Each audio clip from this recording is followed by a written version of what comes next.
Remember when I read this book to you outside, Inch by Inch by Leo Leone? Well, today we're going to measure things. Now, I don't have an inchworm, but I have these cubes because I'm a teacher, so I have these things. This is 1 inch long. And when I go into classes, we usually measure with this. But if you don't have that, you can use quarters, pennies, nickels, crayons. If you're going to use crayons, you've got to have something big to measure. So, we're going to start off with something small to measure. I actually am going to put this down so you can see the table. Okay, so we've got Mr. Lizard here. He's actually a spotted gecko, or leopard gecko, and we're going to measure him from his head to his tail. What should we use? I think I'm going to use a quarters.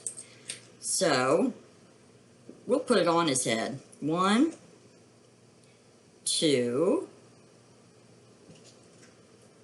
3, 4. What comes after 4? 5. Then 6. Then 7 and 8. Oop. Mr. Gecko was 8 quarters long. Now, if we had used pennies, it would have been more, because look at the difference between what a quarter looks like and what a penny looks like. They're smaller, so it would take more pennies to measure the leopard gecko. So let's put, you might not have a gecko, but you've got stuffed animals or dolls or Power Rangers or something that you can measure. I've got a box of cookies that I was eating. I'm going to measure the box of cookies. Should I use a crayon? That'll be easy. 1 crayon, 2 crayons, and it probably is 2 crayons and half of a crayon. So that would be 2.5 crayons long. Let's see how many quarters long that would be. 1, 2, 3, 4. What's next? 5, 6, 7. 7 quarters long. Is that how long our gecko was? He was about that long too. So let's see how long a cookie is. We have to use maybe a penny for the cookie. Did we eat all the cookies? Let's see how long the cookie is. Now look, cookies are round. Should we go around or we should just go on top? Let's use a penny since they're the smallest. We've got 1 penny, 2 pennies. But if we go around it, we've got 1, 2. What's that? 3. What's next? 4, 5, 6, 7, 8, 9, and can we squeeze another one in? 10. 10 Oreos. 10 pennies around an Oreo. I'm going to save that for later to eat. So you can also go into the kitchen.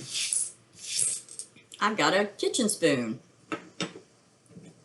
The kitchen spoon is 1, 2 crayons long. Now I've got a big stuffed animal and I'm going to use the spoon to count. Or maybe we'll use the crayons to count. Let me move this stuff out of the way. We're going to have to stretch out the possum's tail. This is a possum.